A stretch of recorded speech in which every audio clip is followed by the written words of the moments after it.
Cuando Dios hace las cosas, no hace por hacerlas nomás. Cada uno de esos lugares donde Jesús derramó su sangre tiene un propósito de romper una maldición y de instaurar una bendición.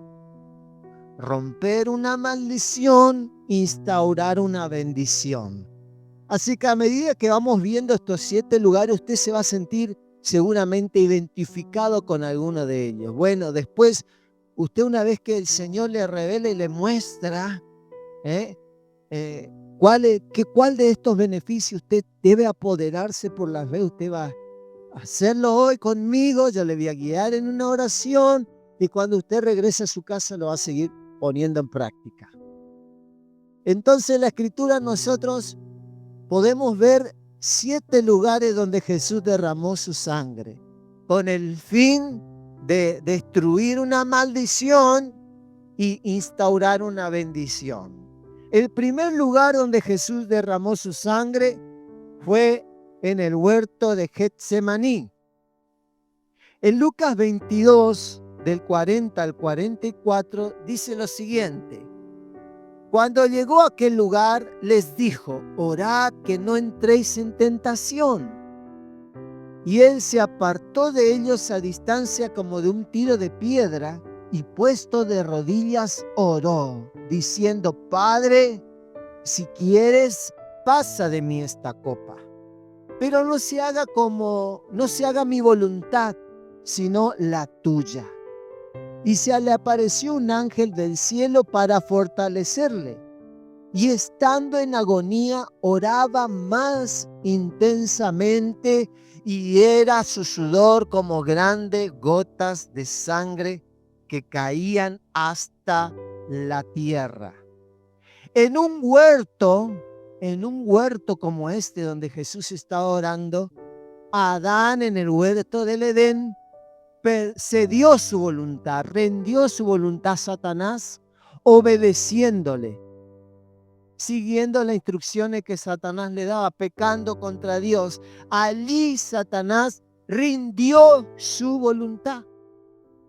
Rindió su voluntad. Así que Jesús otra vez en un huerto, no en el Edén, sino en Getsemaní esta vez, cuando estuvo pasando por un momento difícil, sabiendo que le tocaba la cruz, el sufrimiento, el dolor, estuvo en una controversia en hago mi voluntad o la voluntad del Padre. Hago mi voluntad o la voluntad de mi Padre. Entonces en un momento él rinde su voluntad y dice, no se haga mi voluntad. Si es por mí, yo me quiero evitar la cruz, me quiero evitar el sufrimiento, me quiero evitar lo que me viene, pero no se haga mi voluntad, sino que se haga tu voluntad, Padre.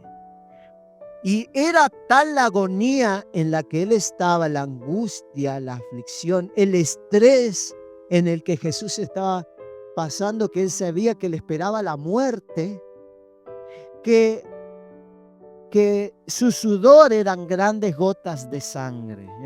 Científicamente eso está comprobado, que la persona que pasa por un estrés tan grande, sobre todo cuando sabe que va a morir, se empiezan a romper, se empiezan a romper algunas venitas y empieza a sudar. Y con el sudor sale sangre real.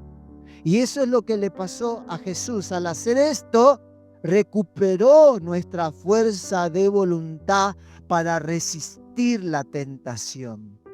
Porque cuando el hombre pecó en Edén, toda la humanidad rindió su voluntad al mal. Desde entonces, aunque la persona quiera hacer lo bueno, aunque procura, intenta, siempre hay algo, que le inclina hacia el mal, hacia hacer lo malo. El apóstol Pablo lo describió de esta manera: el bien que yo quiero hacer no lo hago más, el mal que quiero hacer, eso es lo que hago. Entonces está esa lucha en cada persona que a veces quiere salir, quieren salir de un vicio, quieren dejar de hacer lo malo, quieren dejar de actuar mal, pero siempre se encuentran en la misma encrucijada, que siempre vuelven a caer en el mismo error. en el mismo pecado, siempre están inclinados hacia el mal, su voluntad está inclinada hacia el mal, quiere hacer lo bueno, pero termina siempre haciendo lo malo. Y esto se debe a que la voluntad del hombre fue rendida al diablo. Pero Jesús en el huerto de Getsemaní, si nosotros tenemos nuestra fe en Él, si nosotros somos creyentes en Jesús, podemos por la fe apropiarnos de esta bendición y anular esa maldición que entró en la humanidad. Es decir, por la sangre de Jesús derramada en el huerto de Getsemaní, yo anulo esta maldición que hay sobre mi voluntad y ahora rindo mi voluntad a la voluntad de Dios. Entonces ocurre algo ahí cuando nosotros hacemos esta confesión de fe, creyendo en la obra de Jesús por medio de su sangre, nuestra voluntad se rinde para obedecer a Dios. Entonces comienza un cambio en nuestra vida.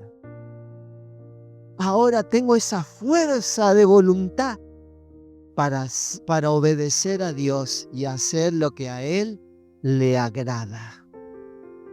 El segundo lugar donde Jesús derramó su sangre es a través de su espalda cuando Él fue azotado. En Mateo 27, 26 vemos este hecho. Entonces le soltó a Barrabás y habiendo azotado a Jesús, le entregó para ser crucificado. Ahí nosotros vemos que la sangre de Jesús brotó de esas heridas que a través de la flagelación que sufrió por medio de los azotes, esa sangre comenzó a brotar de esas heridas. Y esas heridas, esa sangre que fluyó a través de esas heridas trajo sanidad.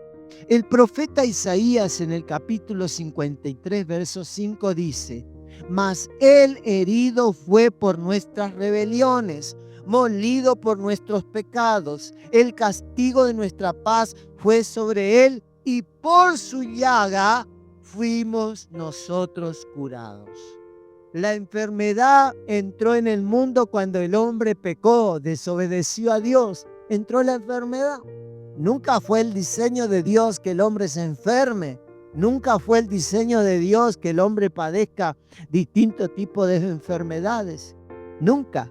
Pero al hombre desobedecer a Dios y pecar, la enfermedad ingresó al mundo. Entonces el diseño de Dios para restaurar la salud en el hombre fue que su hijo fuera golpeado. Y dice, por sus llagas fuimos curados. Por sus llagas. Jesús sufrió 40 azotes. A 40 azotes existen 40 enfermedades. Después las demás son derivaciones de esas 40 enfermedades.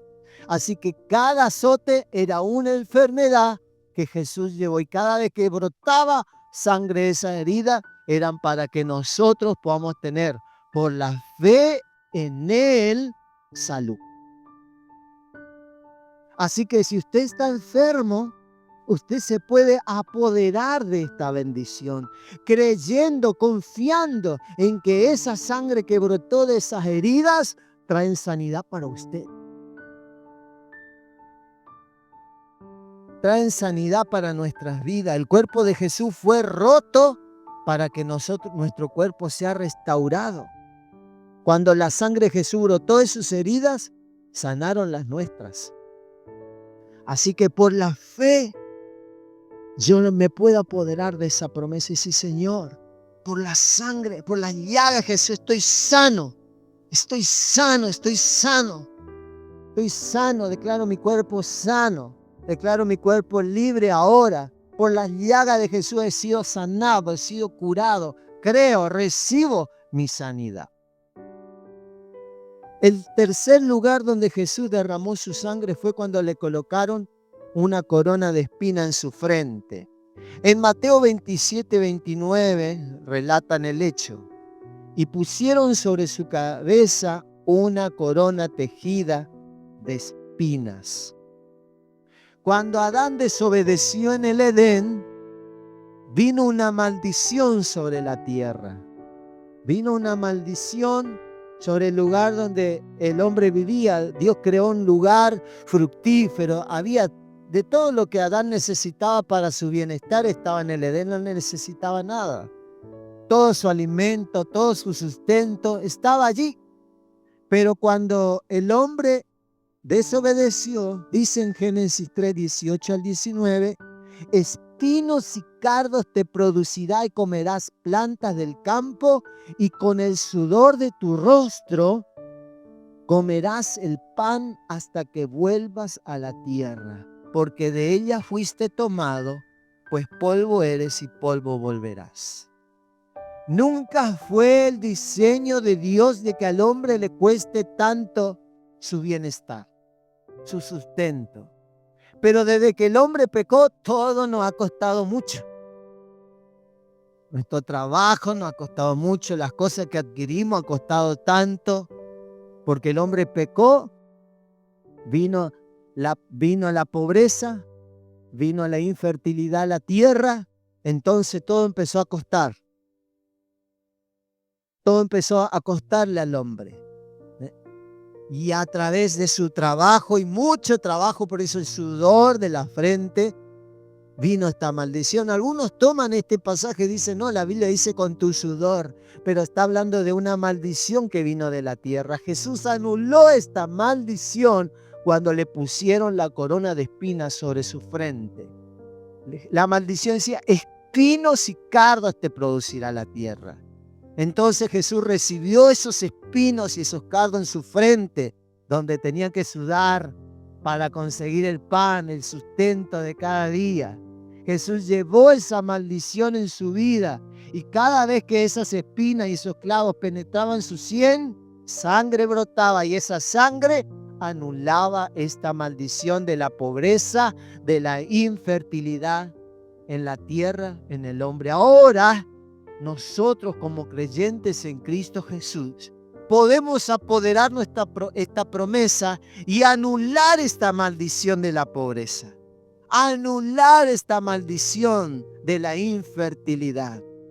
Poniendo nuestra fe en la sangre derramada de Jesús, podemos anular esa maldición. La voluntad de Dios no es que las cosas nos cuesten, sino que seamos productivos, que seamos bendecidos, que tengamos lo suficiente y podamos ser un canal de bendición para otros.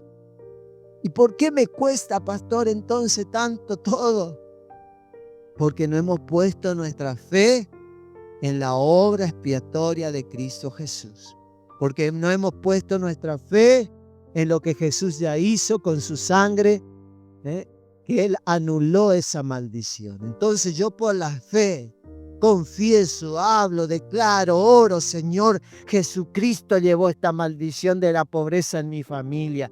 Jesucristo llevó esta maldición de la infertilidad. Rompo ahora por la sangre de Jesús esta maldición y declaro que soy próspero, que soy fructífero, que soy bendecido por la sangre de Jesús.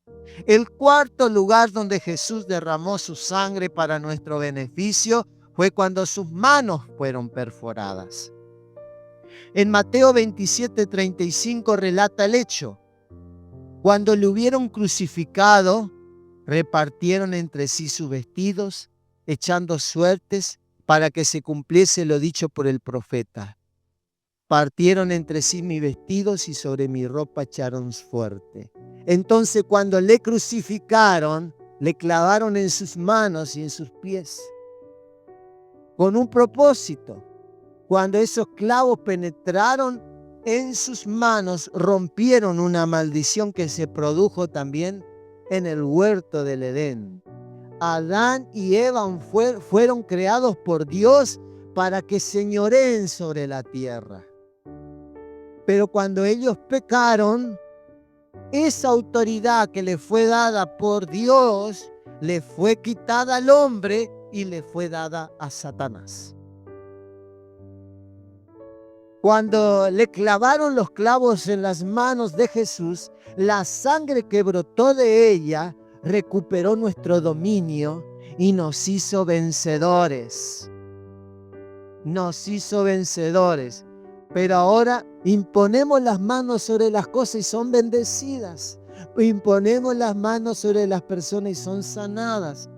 Pues imponemos las manos sobre las personas y echamos fuera demonios. Eso es lo que dice en Marcos 16:18. Tomarán en las manos serpientes y si bebieren cosa mortífera no les hará daño. Sobre los enfermos pondrán su mano y sanarán. Cuando el hombre pecó, sus manos que fueron diseñadas para bendecir se tornaron un instrumento del mal. Con ella empezó a matar, con ella empezó a destruir, con ella empezó a arruinar, con ella empezó a maldecir, a dañar a otros. ¿Cuánta violencia vemos en los hogares? Hombres golpeadores, mujeres golpeadoras. ¿Cuánta violencia vemos en las manos? Personas que roban, que dañan, que matan.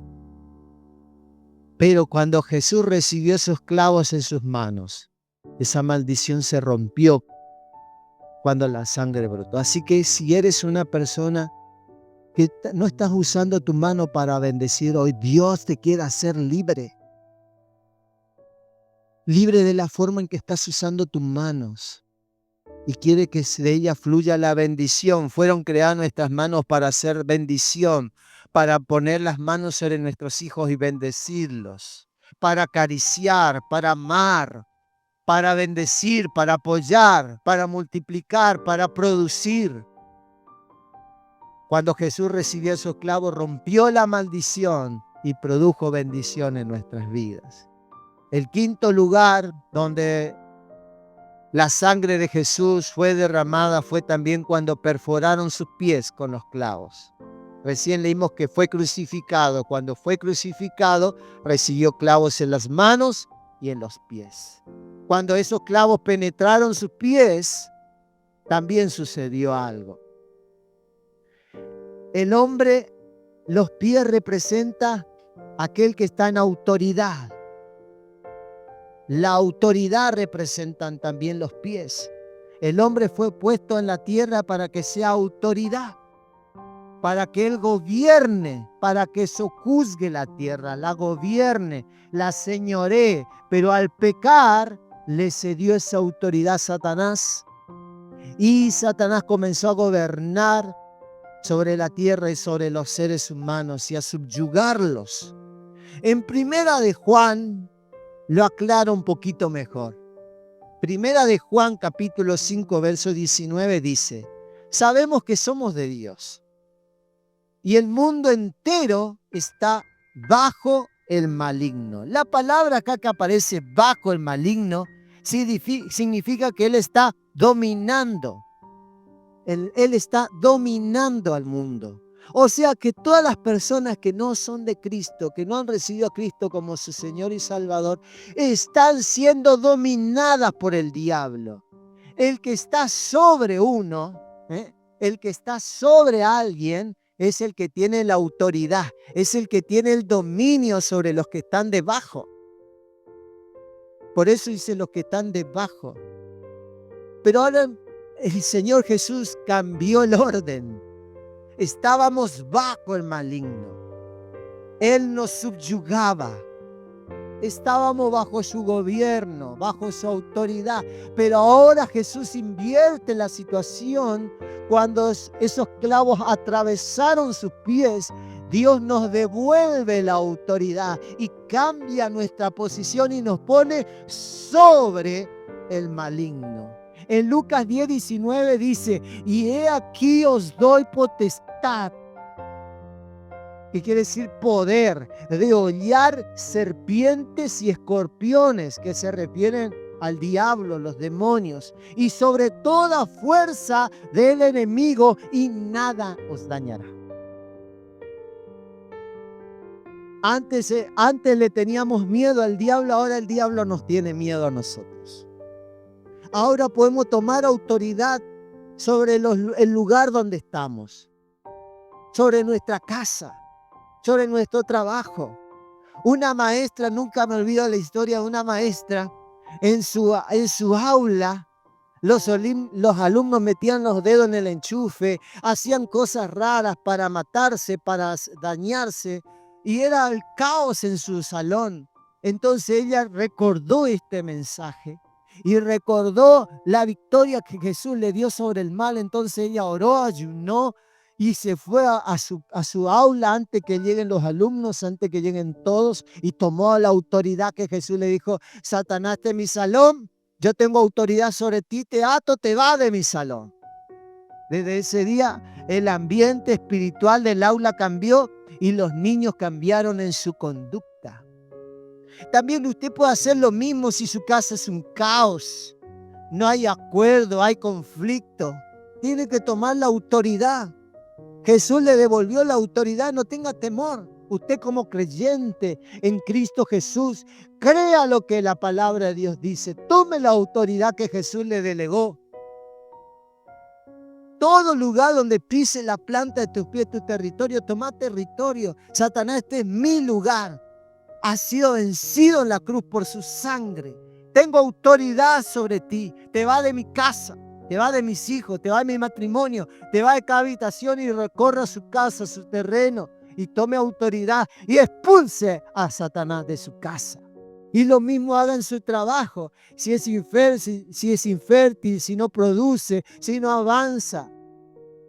Si usted ve que hay un operar maligno, no hace falta que le llame al pastor, al líder. Usted tome la autoridad que Cristo Jesús le dio en el lugar de su influencia, porque Jesús le ha devuelto la autoridad que perdió.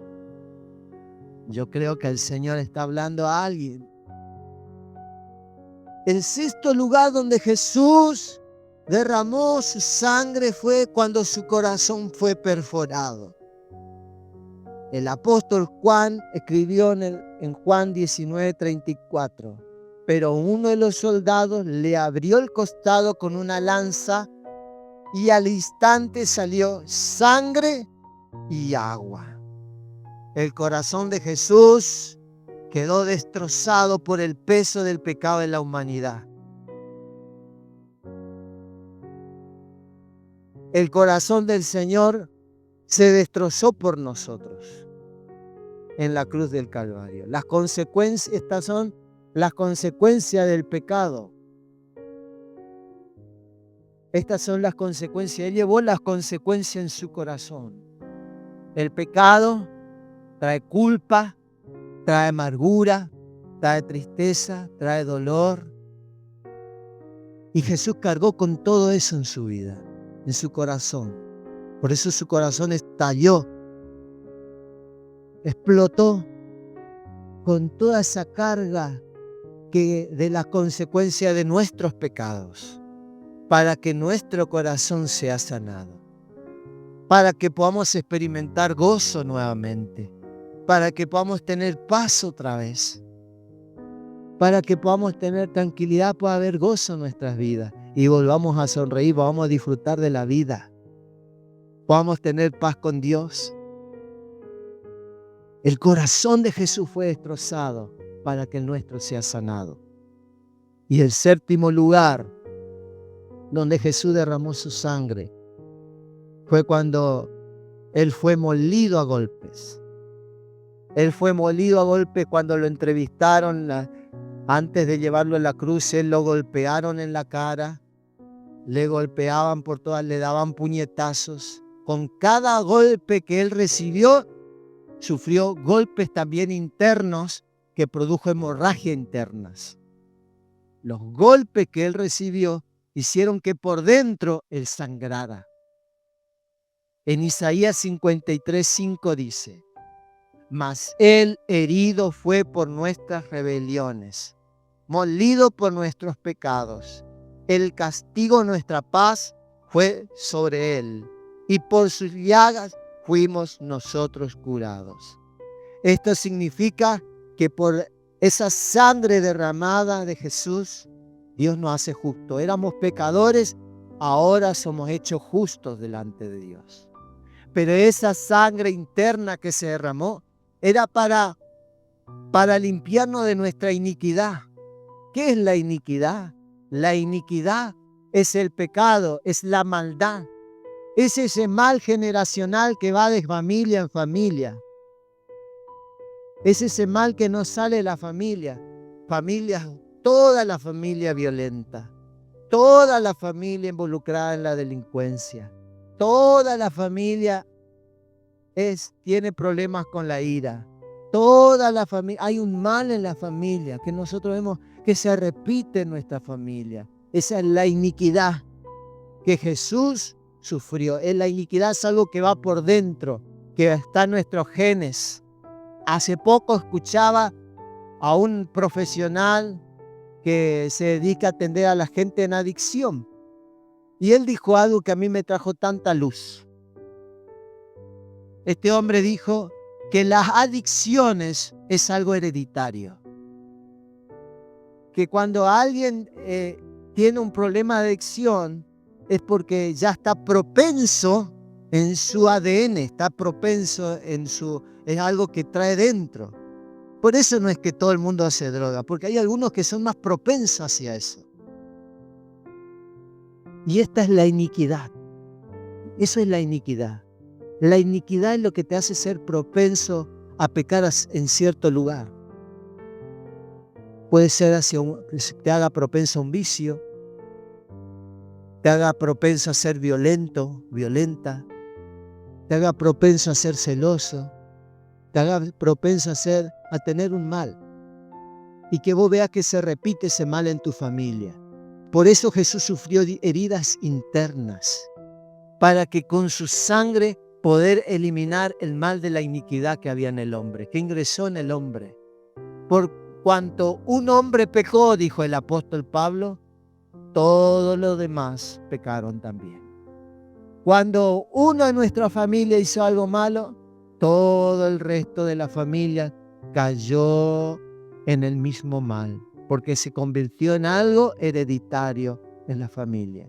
Si estás viendo que hay un mal en tu familia, algo que se repite, la violencia, el divorcio, la pobreza, alguna enfermedad, el cáncer, la diabetes, alguna adicción que se repite en tu familia, Jesús derramó su sangre interiormente para eliminar esa maldición de tu ADN, de tu genoma, para que sea vos y tu familia experimenten la bendición de Dios y vivas una vida diferente. Si nosotros por la fe, la proclamación, que es declarar, hablar estas bendiciones, y la oración, nos apropiamos de estos 7 beneficios, veremos grandes resultados en nuestras vidas. Terminaremos con muchos males en nuestra vida con los cuales estamos lidiando. Terminaremos con muchos males en nuestro matrimonio, en nuestra familia, en nuestra economía, en nuestro hogar, que nosotros decimos, ¿y esto, Señor? Si yo ahora soy cristiano, si yo ahora creo en Dios, ¿por qué me suceden estas cosas? Te suceden porque no te apropiaste de estas bendiciones. Te suceden porque ignorabas el obrar de Jesús. Jesús ya completó su obra. En Apocalipsis muestra a Jesús sentado en su trono. Alguien se sienta cuando terminó su trabajo. Cuando usted terminó su trabajo, se sienta. Ya está. Ya descansa. Jesús ya terminó su trabajo. Está sentado en el trono. Está esperando. Está esperando que sus hijos, está esperando que la iglesia se apodere de estas bendiciones por la fe. Si usted sale de esta puerta y se olvida de esto que aprendió hoy y no lo aplica a su vida, jamás va a haber cambio. No va a haber cambio en su casa. No va a haber cambio en su matrimonio. No va a haber cambio en su economía, en su trabajo. No va a haber cambio en su salud. Porque la única forma de apoderarnos de estas bendiciones es por la fe. Es creyendo en ellas, confesándolas, hablándolas, declarándolas, pronunciándolas, orándolas, para poder ver los resultados en nuestras vidas. Aprópiese de esta bendición, recíbala por la fe. Crea, tómela, confiésela, háblela, órela, recíbela.